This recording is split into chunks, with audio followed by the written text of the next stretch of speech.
Donc, comment vous appelez-vous? Rino Blaye, Enchanté. Quel âge avez-vous? 59 ans. D'accord. Et est-ce que vous travaillez encore? Non. Très bien. Est-ce que vous pouvez me raconter un petit peu l'histoire de votre maladie? Je travaillais à l'époque. Et en mangeant, je me suis aperçu que l'alimentation ne passait plus. Ça coinçait. J'ai attendu 2-3 jours, c'était toujours pareil.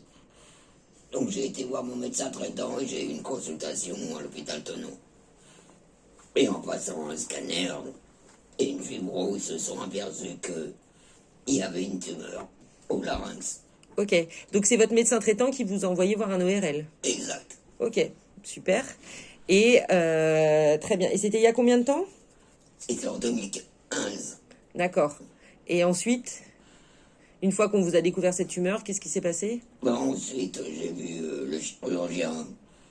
Il m'a expliqué comment allait se passer l'intervention, ce qu'on allait me faire, le placement d'une prothèse phonatoire, et après réapprendre à parler. D'accord. Très bien. Et du coup, vous avez été opéré combien de temps après? J'ai été opéré au mois de janvier D'accord. 2015. Ok. Ça a Donc, été très vite. ça a été très vite. Oui, la décision s'est prise en un mois. Ok. Du coup, une fois que l'hospitalisation s'est passée, qu'on vous a enlevé le larynx et que vous êtes rentré à la maison, comment ça s'est passé? Très bien, j'avais encore quelques soins à domicile à faire. Mais par contre, je parlais pas. Donc du coup, quand vous êtes rentré à la maison, vous ne pouvez pas parler, mais au niveau de l'alimentation, comment ça se passait? Alors donc je mangeais tout haché, mais vraiment mixé même. D'accord. Mixé carrément. Pourquoi? Parce que le temps que le larynx et l'œsophage se refassent à l'alimentation, Ok. c'était irrité. Et ça a mis quand même 3 mois. D'accord.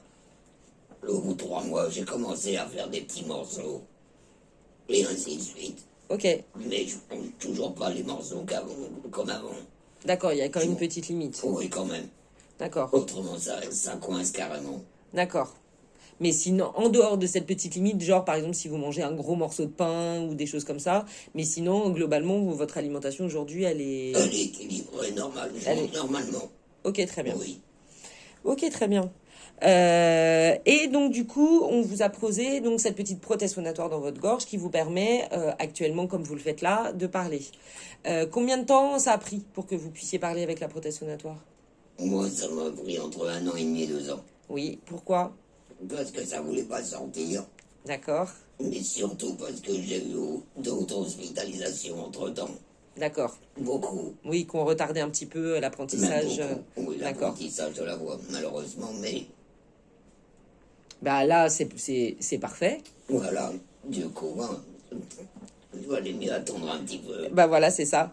Et du coup, à la place de cette voix, comment vous faisiez pour communiquer à l'époque?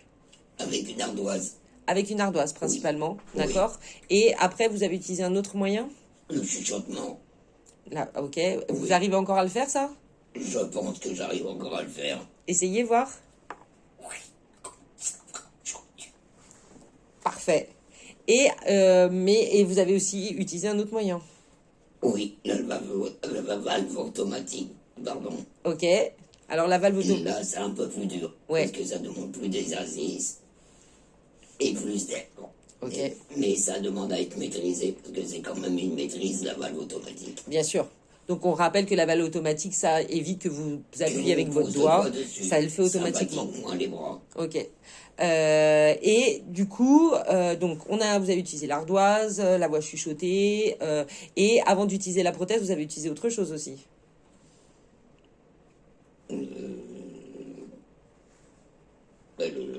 Laryngophone, oui, pardon, oui, j'avais oublié. J'étais en train de chercher le mot. Ouais, c'est pas de mal. Donc le laryngophone, voilà.